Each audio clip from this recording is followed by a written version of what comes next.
Hello and welcome to Not Just Another Woman's channel. This is Time Out with AnieB.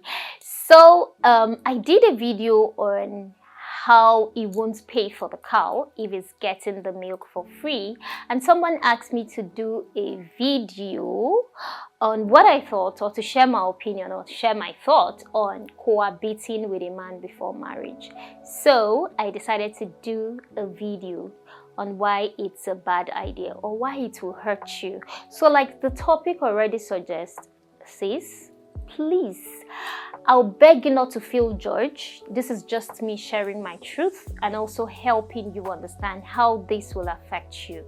Yes, especially you as a woman. I think many times when things like this happen, we are usually the ones at the receiving end. So babes, marriage is an institution that was instituted by God himself. It's a commitment, and an honorable commitment, an honorable one for that matter.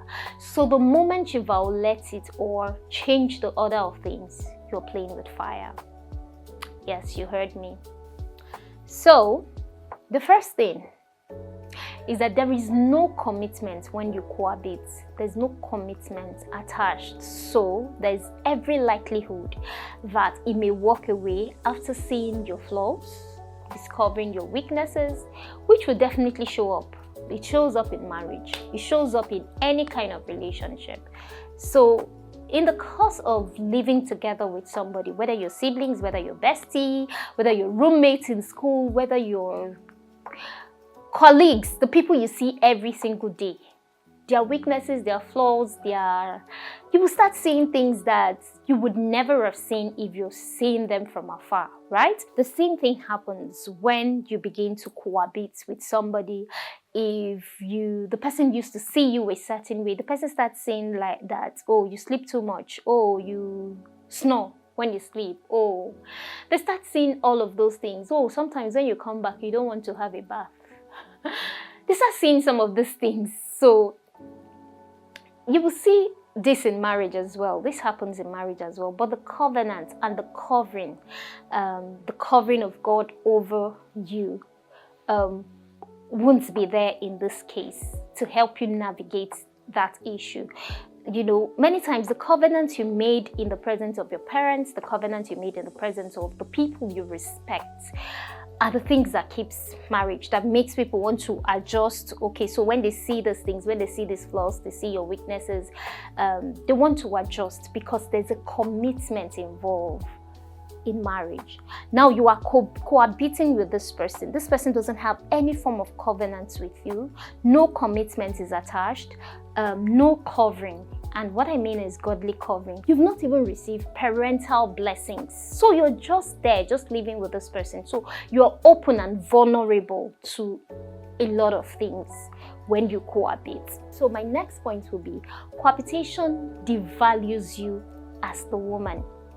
So I used to have a neighbor who was cohabiting with somebody, and people would show up and call her Mrs. You could see how it makes her feel. Like, I'm not a Mrs. yet. She was living with this man, and then they were trying to plan marriage. It wasn't working. A lot just happens because she started feeling devalued. So when they are calling Mrs., she's not able to come out because she's in between. Though she's living with a man, but she's still hoping that he will go and pay her bride price, or all of those things. So you start losing self and start feeling like a commodity that needs to be tested, especially when the man in question is even telling you that, well, he can't buy a car without testing it. Sis, what if he gets tired of testing this so-called car and decides to throw you out? You are the one who will start life all over again. I hope you know that. So this will be my last point. Before I mention my last point, always know that women are usually at the receiving end. Women are the ones who you will now start looking for how to reconnect with maybe your friends, people. If you've cohabited with this person for how many years, you now start looking for all the people you disconnected with and all of those things. So it's not a good idea. It will hurt you more, sis. Yeah. So my last point, my third and last point will be, it is not honorable to God. And every time you do things that is not honorable, every time you do things that doesn't have the backing of God, every time you do things that doesn't have the blessing, you tend to start feeling guilty. You start feeling judged when nobody's even judging you. You're going on the road and people are looking at you. They may even be thinking of their own life. You're thinking they're talking about you. You know, remember that scripture, Hebrews 13, verse 4, I think.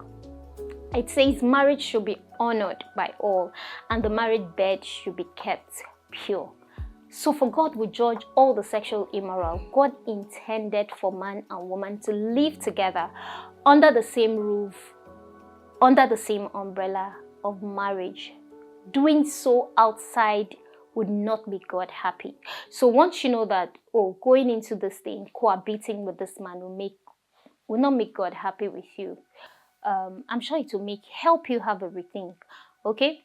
Also, cohabiting could lead to sexual immoral acts, either by thought or actions, because you have attraction for each other. Before you decided to live with a man, I'm sure you have attraction for this man. So some people will say, we're living together, but we're not doing anything. I don't know.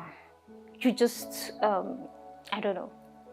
So you might think you are a strong person, but the Bible advises us to flee from all appearance of evil.